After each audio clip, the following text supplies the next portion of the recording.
What's up, guys? It's Francium here, and today we are back in Skyrim. But that's right, you guys, and don't snap. It's gonna be an awesome freaking day. So guys, welcome back, and happy Tuesday. So today you find me first in the Castle Shellblade Forges, and here we are ready to take a look at the Daedric Weapons, kind of recrafted, reforged, whatever you want to call it. It's in the title, it's in the thumbnail, that's exactly what it's called. So, these weapons are standalone weapons within Skyrim, alongside the Daedric weapons that are already here in vanilla Skyrim. These weapons can actually be crafted, which is great, and you'll want to find yourself in the Daedric smithing section, obviously. So when you scroll on down, you'll find a few different weapons that have been added, and you'll know they're modded because their little symbols, or the Claymore one is super tiny, but I promise it's not actually that small. We have the Daedric Claymore, the Crescent, the Die Katana, as well as the Longsword. Now, in the mod description of the mod itself, it does say that the mod author will be adding more weapons to this over the course of time. So definitely continue to check back, and who knows, maybe one day we'll do a future kind of update to this, and we'll check out all the weapons together. However, let's go and take a look at how much they cost. So the Daedric Claymore is a two-handed weapon, which requires 4 ebony ingots, 3 leather strips, 1 Daedra heart, and 1 quicksilver ingot. The Crescent is a one-handed strange weapon with the requirements of 2 ebony ingots, 2 leather strips, 1 Daedra heart, and 1 quicksilver ingot. The Die Katana, which is a two-handed katana, costs 3 ebony ingots, 3 leather strips, 1 Daedra heart, and 1 quicksilver ingot. And finally, the Daedric Longsword is a one-handed sword, which costs 1 ebony ingot, 1 leather strip, 1 Daedra heart, and 1 quicksilver ingot. So that's definitely the cheapest out of them all. Even the Crescent costs more than that. But it's also, I would say, the weakest out of all of them. In fact, it's almost the weakest. It's 1 point better than the Crescent, but still, around that same thing.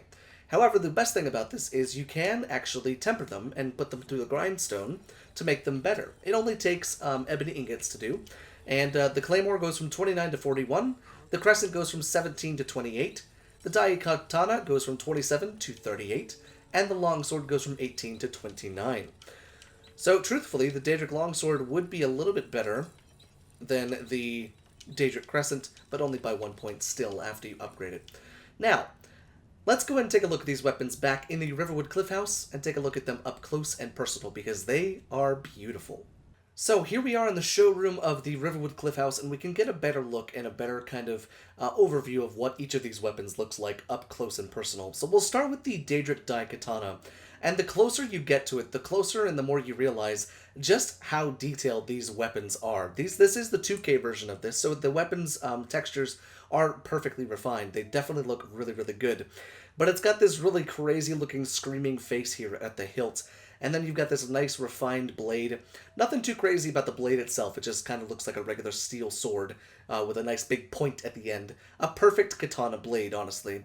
But then as you come down this nice leather wrapped handle with these kind of, I want to almost say like crimson, I don't even know what you call those, crimson something on the inside. You can see that it's just simply like a big texture of whatever that is inside, and then the leather creates the shapes, the kind of diagonal, or the diamond shapes. But then, looks like we actually have a dragon at the end of it. Either that or some, like, Daedric abomination at the bottom of it. In fact, I think I'm probably going to swing towards the Daedric abomination explanation, because that thing just looks creepy as all get out. But still, a very cool looking sword. So moving on to this really strange one, the Daedric Crescent. Now the Daedric Crescent, I would say, is just by far the most bizarre weapon I think I've seen. It's definitely something I think that you would probably throw, because I don't really know if it would be doing a lot as a slashing weapon, because that's exactly what it is. But if anyone knows, if anyone like in history fought with weapons that look like this, please let me know, because I would love to actually read about that. But it's nice because on the blades we've got these cool of the Daedric sigils there, and then again with this kind of red material, and then the really nice, really nicely stitched handle. Looks really, really nice. But moving along swiftly, we have our last 2 blades that are currently in the mod pack, and that is the Claymore on the left and the Longsword on the right. Now the Longsword, I would say, is a bit bulky, honestly. Here, right at the hilt, it's got this Daedric abomination / dragon thing coming and eating the handle. And then you've got this large metallic kind of plate that sits right there with this cool little red symbol on there. But I feel like it stretches too far up the blade, and it doesn't give the blade enough room to breathe, I guess, is kind of what I'm thinking.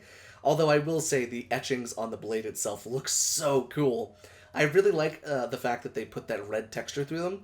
I think it also would look cool on the Daedric Crescent, but still, glad that they did that with a longsword. Again, this is a one-handed sword. But then finally we come to the last sword that's within the pack at the moment, and it's my favorite. That is the Daedric Claymore. I love the stitching along the handle. I love the freaking kind of almost Mehrunes Razor-esque hilts with the cool crossguard and stuff like that. And then you've got this lovely texture that we've seen in all of the different blades running the full length of the blade straight to the point. Super, super cool. Kind of hyper fantasy, honestly. I could definitely see this in like a World of Warcraft something and something else like that. But I think it has a good place here in Skyrim.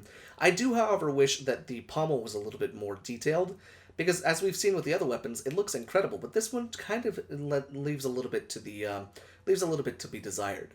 But let me know what you guys are thinking down there in the comment section. Did you like these weapons? Did you hate these weapons? Would you use this mod in your next playthrough, or are you planning on using it now? Let me know down there in the comment section. But until next time, thank you so much for watching, and I will see you in the next showcase.